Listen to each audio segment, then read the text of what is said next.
Spotlight menginspirasi.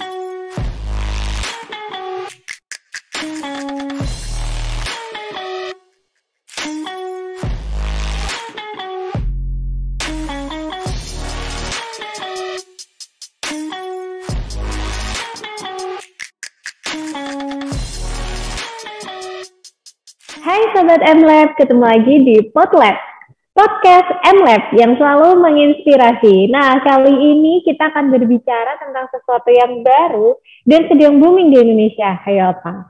Betul, electric vehicle atau kendaraan listrik yang saat ini sedang menjadi salah satu fokus pemerintah untuk melakukan transisi energi. Nah, kali ini kita sudah kedatangan dua orang yang menginspirasi yang akan membagikan pengetahuannya mengenai kendaraan listrik. Sudah bersama dengan kita Bapak Dev Hendriono dan Bapak Andi Fauzan yang akan melakukan sharing dan akan memberikan ilmunya mengenai kendaraan listrik. Yuk kita simak bareng-bareng. Selamat pagi Bapak. Pagi Bu Farida. Baik, semoga selalu dalam keadaan sehat selalu ya Bapak pagi kali ini. Walaupun kita belum berkesempatan untuk bertemu secara langsung, kiranya melalui saluran Zoom ini dapat memberikan manfaat dan edukasi kepada teman-teman dan Sobat MLab sekalian mengenai bisnis development di PT PLN Persero.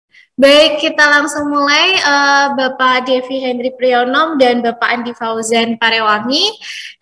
Izinkan saya menanyakan beberapa hal dan mungkin nanti bisa dijawab oleh baik Bapak Devi atau Bapak Andi Fauzan mengenai bisnis development dan strategi di PT PLN Persero. Sebenarnya seperti apa ya Bapak untuk teknologi motor listrik yang ada di Indonesia ini? Boleh diceritakan sedikit mungkin Bapak Devi Hendriono? Selamat pagi Bu, izin menceritakan ya. Jadi untuk teknologi motor listrik ini Bu ya. Jadi memang sebenarnya bedanya adalah motor listrik ini kan menggunakan mesin DC Bu ya.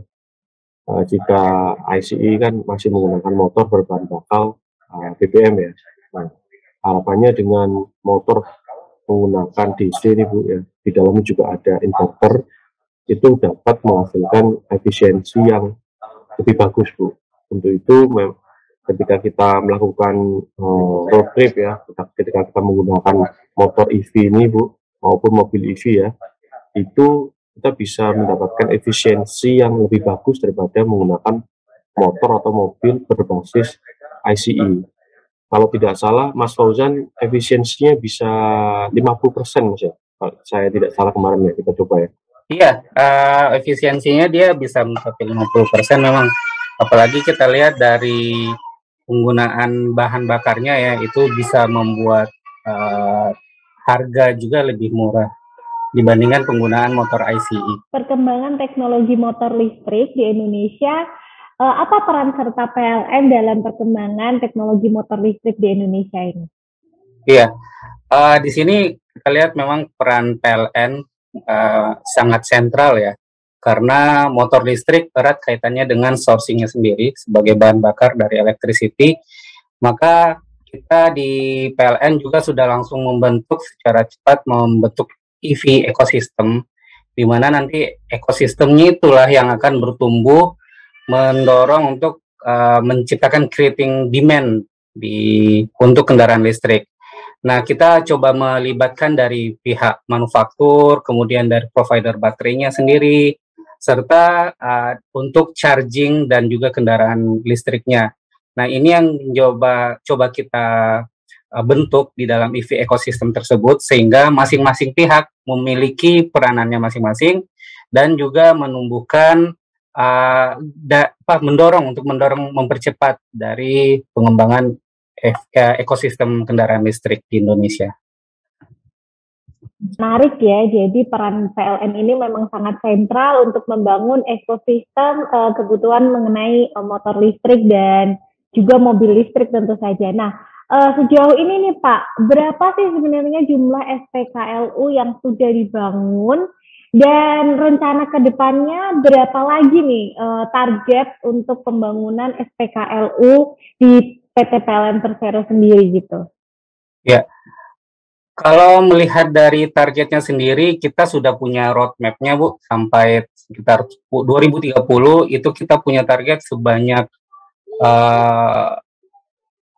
ya, itu diperkirakan kendaraan mobilnya sendiri akan mencapai 254.000 ya kendaraan listriknya, dan itu tentu kita coba berhitung bahwa ada rasio antara jumlah kendaraan listrik sebanyak 1:10 antara jumlah kendaraan listrik dengan jumlah SPKLU yang dibutuhkan di public area. Nah, itu kita sudah mapping, jadi itu sendiri untuk kendaraan mobil listrik SPKLU, sementara itu untuk SPBKLU kita juga sudah coba buat roadmap-nya hingga tahun 2030 kita membutuhkan sebanyak 67.000 SPBKLU. Dan sampai saat ini yang sudah dimiliki oleh PLN itu berapa SPKLU ya Pak? Yang sudah tersedia? Siap. Kalau di tahun ini kita sudah punya sekitar 120 SPKLU yang tersebar, dan juga sebanyak 4 sekitar 40-an ya. Sekitar 30-an yang SPBKLU juga tersebar di Pulau Jawa. Saat ini baru tersebar di Pulau Jawa ya Pak ya? Untuk SPBKLU iya, masih di Pulau Jawa karena memang masih dalam tahap inisiasi ya, pengembangan. Sementara kalau untuk SPKLU itu sudah terdapat di Palembang, di Sumatera itu di Palembang sama di tol Lampung. Sampai ke Bali itu kita sudah punya. Jadi kemarin beberapa kali PLN sudah melakukan uji coba road trip dari Banten hingga ke Pulau Bali, itu kita sampai menggunakan mobil listrik. Oke.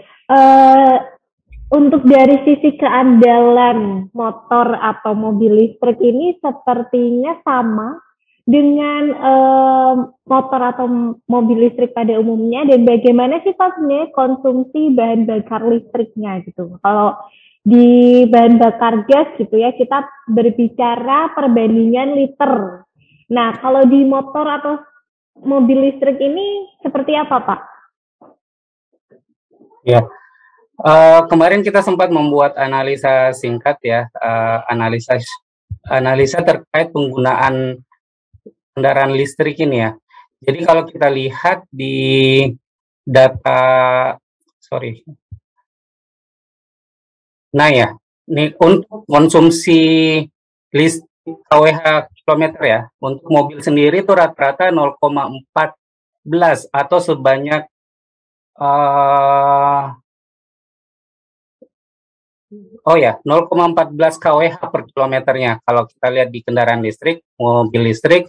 Sementara kalau di motor kalau di menggunakan mobil ICE itu sebanyak 10 km per liternya. Jadi memang kalau kita lihat dari angkanya ini sangat efisien, dan dilihat dari tarifnya juga masih sangat murah ya. Kalau kita lihat 1 liter dari BBM itu sendiri masih 7.000-an.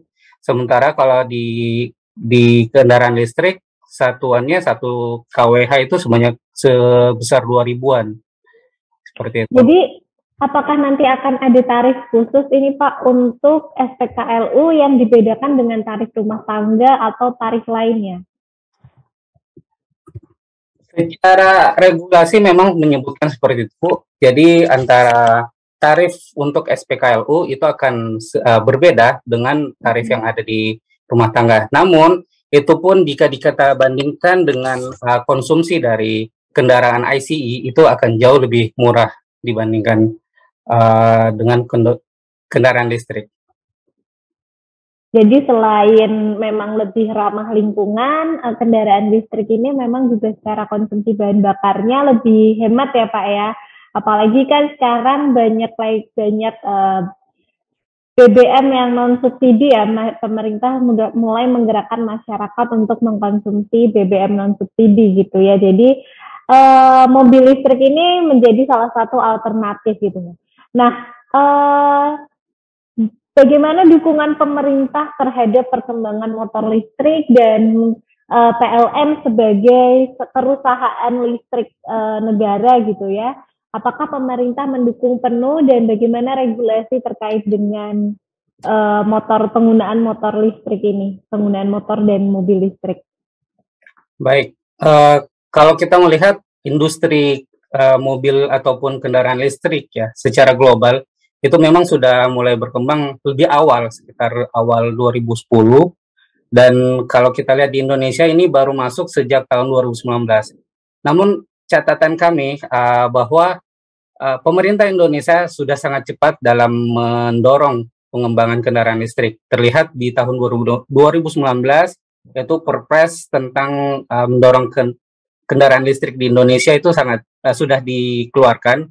Kemudian di tahun 2020 langsung muncul dari Permen yang berkaitan dengan kendaraan listrik ini dari SDM juga dari Kementerian Perindustrian. Nah, sejak itu kemudian kita coba di PLN di situ disebutkan bahwa untuk penugasannya itu akan secara eksplisit dilakukan oleh PLN, dan memang sejak 2020 itu kemudian kita cepat bergerak mengajak ekosistem membentuk, sehingga hingga saat ini kita sudah memiliki sebaran SPKLU dan juga SPPKLU yang cukup luas, tidak hanya di Pulau Jawa, tapi ada di Sumatera, di Nusa Tenggara, dan juga di Sulawesi.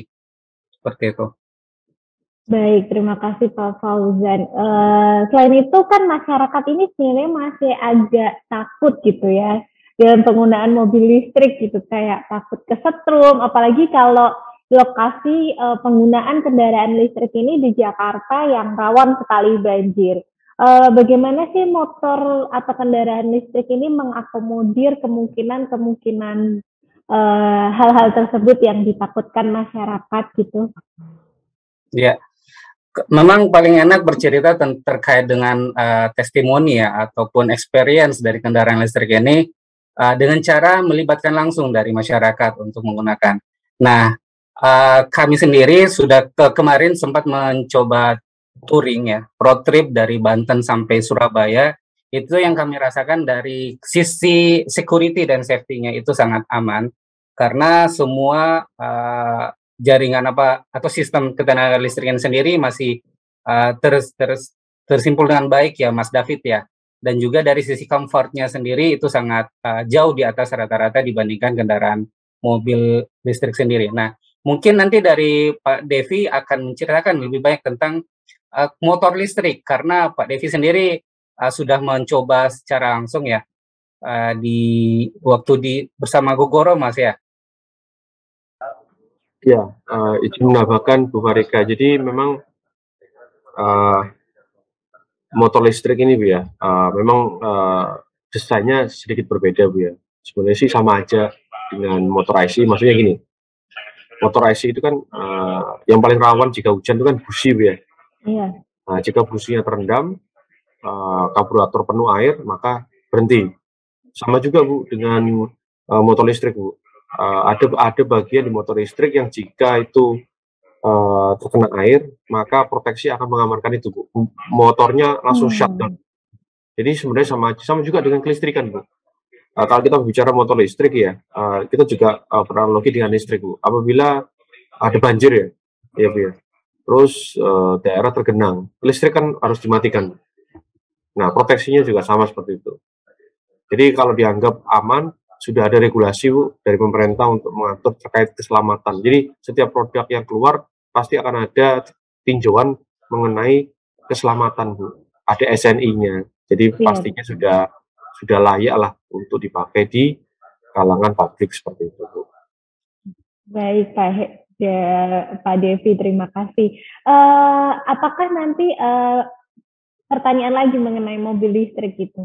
Ini berapa lama waktu yang dibutuhkan untuk mengecas mobil listrik ini sampai dengan dayanya terisi penuh, dan itu kira-kira bisa bertahan untuk jarak berapa lama gitu? Ya, kemarin kita sudah road trip ya dari Jakarta ke Surabaya Bu ya. Itu kalau tidak salah kemarin kami ada datanya sekitar 2 jam ya mungkin ya Mas Fauzan ya, dalam keadaan 5% baterai ya Mas Fauzan. Mungkin kalau betul ya. Terus pemakaian ini tergantung Bu dari karena sebenarnya ini baik lagi ya, prinsipnya mirip Bu. Ketika kita ngomong habisnya berapa? habisnya discharge-nya juga tergantung dari pemakaian kita. Kalau misalkan kita sering menekan gas dalam keadaan kencang, tentunya baterai juga akan dayanya juga akan cepat habis, Bu. Nah, kira-kira seperti itu, Bu. Kalau kemarin pengalaman kita berapa, Mas ya? Dari 99% itu berapa ya kemarin kita ya? 3 jam ya, 4 jam ya, Mas ya? Iya. Kalau keadaan penuh gitu ya? Iya, waktu itu kita sempat di Sragen ya, Mas ya. Nah, di Sragen itu kita sudah mencapai limit. Nah, dalam waktu tempo 2 jam lebih sedikit, itu kita hampir full charging, sekitar 92% gitu. Nah, dengan kondisi full tersebut, kita bisa menjangkau jarak sekitar 200 km, 240 lah untuk topnya. Dan untuk amannya 200 km untuk kondisi full baterai. Oke, jadi dalam kondisi full baterai bisa digunakan sejauh 200 km ya Pak ya, kurang lebihnya seperti itu ya. Iya, betul.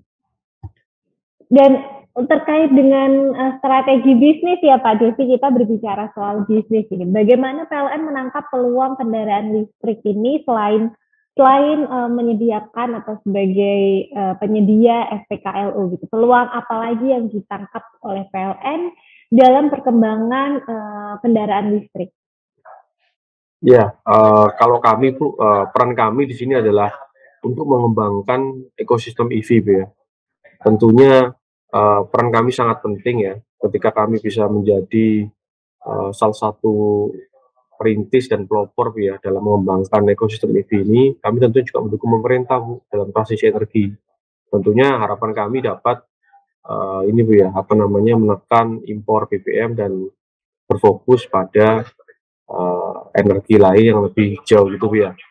Terus yang kedua Bu, peluang bisnis apa? Jadi banyak sekali Bu, dari SPKLU tentunya PLN juga mengambil peran Bu dalam pengembangan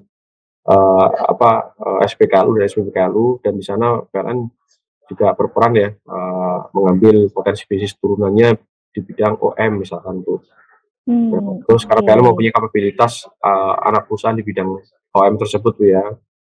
Dan juga ada Icon Bu yang bergerak di bidang infrastruktur ini telekomunikasi. Kami juga bisa bergerak di fiber optiknya dalam menyediakan internet menuju ke SPKLU maupun SPBKLU-nya. Tentunya di SPKLU dan SPBKLU ada namanya digital signage Bu yang bisa kami manfaatkan kerjasama dengan mitra dalam penyediaan iklan seperti itu Bu. Banyak sekali Bu kalau kita mau gali tentunya dalam pengembangan EV ini Bu ya ke depan.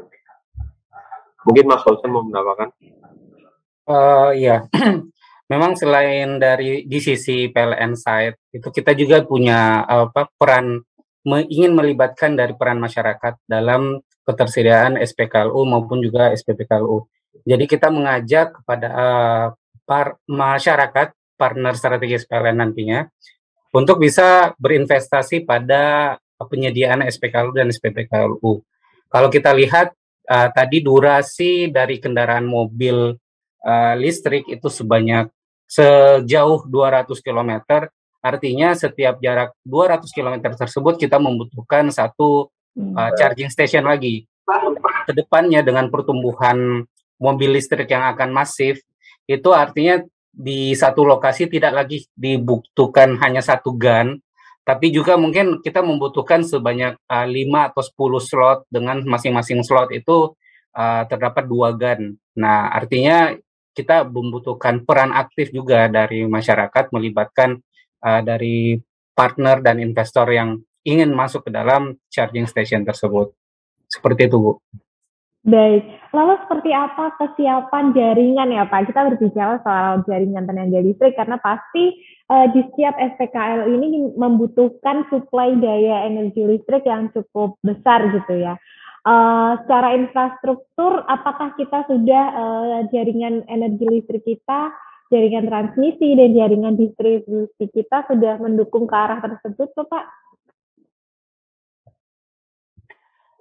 Iya, Kalau kita lihat dari jaringan ya, sistem jaringan sendiri kita sudah dalam kondisi yang stabil dan juga secara daya kita sudah oversupply, sehingga untuk kebutuhan tambahan seperti di charging station, baik itu yang home charging maupun di public charging, itu masih bisa terpenuhi, dan itu tidak hanya ada di Pulau Jawa, juga sudah kita kalkulasikan untuk kesiapan di Sumatera, Kalimantan dan Sulawesi serta Nusa Tenggara itu sangat sangat aman.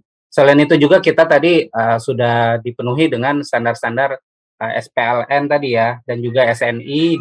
Jadi untuk kesiapan dan safety dari jaringan itu sendiri akan sudah tercover oleh PLN. Baik, wah ternyata PLN ini jauh lebih futuristik ya Pak dalam menyiapkan EV atau electrical vehicle ini dalam perkembangannya. Lalu untuk peluang baterai ini Pak, sebenarnya baterainya motor listrik atau kendaraan listrik itu usia baterainya itu dalam pemakaian berapa lama, dan apakah ketika kita melakukan pembaharuan gitu ya terhadap baterai ini diperlukan biaya yang mahal, Pak? Ya, izin Bu, kalau untuk pemakaian baterai sama dockingnya itu rata-rata plus minus 5 tahun. Oke, 5 tahun ya Pak ya? Ya, kalau untuk cyclingnya itu saya agak lupa berapa ribu kali gitu Bu. Maksudnya charge itu ada itu Bu, di spesifik baterai yang ada di motor listrik maupun mobil listrik. Cuma saya harus bukan itu. Itu apakah harganya nanti akan cukup terjangkau untuk masyarakat, Pak? Ya, untuk sementara ini baterai masih cukup mahal Bu ya. Karena salah satu buah baterai itu sekitar 1,3 kWh itu sekitar 5 juta 6 juta Bu. Namun sekali lagi Bu, dengan perkembangan baterai yang cepat ya, teknologinya Bu ya, tentunya harga baterai juga akan mencapai nilai keekonomisan Bu. Betul. Dan apakah PLN menangkap peluang ini Pak? Mungkin PLN nantinya akan memproduksi baterai gitu ya dari sisi ekonomis, atau mungkin PLN akan bekerja sama dengan perusahaan pemproduksi baterai untuk menyediakan baterai yang lebih ekonomis tadi, Pak? Adakah rencana PLN ke depannya seperti itu? Ya Pak, PLN memang sudah punya Bu kombinasi dengan Pertamina, Antam dan Menadi Bu ya, terkait juga dengan IBC atau IBI orang mengenalnya. Industri. Nah, ini bisa diceritakan Pak? Sepertinya Sobat Emlet nih Pak belum tahu ini sesuatu yang baru bahwa PLN ternyata mempunyai kerjasama khusus dengan Antam dan yang lain terkait dengan penyediaan ini. Mungkin bisa diceritakan Pak Devi? Ya, jadi PLN itu sudah ada Bu ya, subsidiary dari beberapa BUMN, ya. Namanya IBC atau dikenal dengan IBI Bu ya, Industri Baterai Indonesia. Itu yang bergerak mulai dari value chain upstream to downstream Bu, dari mulai refinery-nya untuk memproduksi raw materialnya, refinery, hingga sampai ke downstream Bu. Itu IBC akan bergerak di sisi tersebut, tentunya juga dibantu oleh holdingnya yaitu Antam, PLN, Pertamina dan juga Menadi. Ada komposisinya Bu, dari mulai hulu ke hilir. Nah, PLN ini bergerak dalam sisi downstream-nya Bu, dan juga baterai cell and pack. Oh, jadi di sisi downstream-nya ya PLN ini ya, benar-benar sinergi BUMN dalam menciptakan ekosistem EV ini udah mulai dibangun oleh pemerintah ya Pak. Artinya dukungan pemerintah juga cukup besar dan cukup signifikan gitu. Kalau boleh meraba gitu Pak, kira-kira berapa lama lagi sih masyarakat akan bertransisi dari kendaraan konvensional ke kendaraan listrik gitu? Ya, kita terus gaungkan Bu ya, terkait kelebihan dan keuntungan EV. Kita sih optimis Bu ya, dalam beberapa tahun lagi ya, let's say mungkin 5 tahun gitu, bahwa ini semua akan terwujud Bu. Namun kita tentunya juga membutuhkan bantuan Bu dari setiap stakeholder ya, misalkan dari sisi pemerintah dalam menerapkan regulasi yang mendukung Bu ya, dengan pengembangan ekosistem EV ini, Tentunya kita juga butuh bantuan dari teman-teman BUMN, teman-teman swasta dalam mendukung pengembangan EV ya, tentunya dalam bidang SPKLU maupun SPKLU. Dan juga PLN di sini juga dapat memberikan insentif Bu, dalam bentuk juga ada sih Bu, misalkan dalam bentuk diskon tarif dan semacamnya Bu ya, untuk mendukung pembangunan infrastruktur EV. Dan tentunya pemerintah kan juga menggodok ya peraturan EV, misalkan ada insentif ya. Saya juga belum update terkait juga dengan biaya masuk ya, teknologinya kan juga misalkan dari Hyundai kemarin minta untuk mendukung pajaknya jangan sampai maksudnya jangan sampai sama dengan ICE, kalau bisa sedikit lebih murah lah, maksudnya ya kan ini EV ya, tentunya kita juga pakai EV, tentunya juga efisiensi dapat tercapai, negara juga senang Bu ya.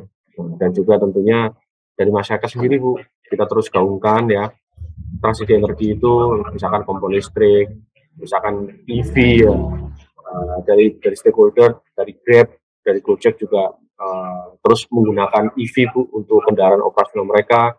Kami juga mendukung BUMN lain, sinergi BUMN, dan juga kami mengajak teman-teman stakeholder untuk merubah operasionalnya menjadi dari ICE menjadi EV. Tentunya memang hal itu tidak mudah Bu ya, karena tentunya kita tahu bahwa penetrasi ICE itu sudah berpuluh-puluh tahun Bu ada di Indonesia ya. Tidak mudah untuk merubah mindset dari menggunakan ICE menggunakan EV, karena kita harus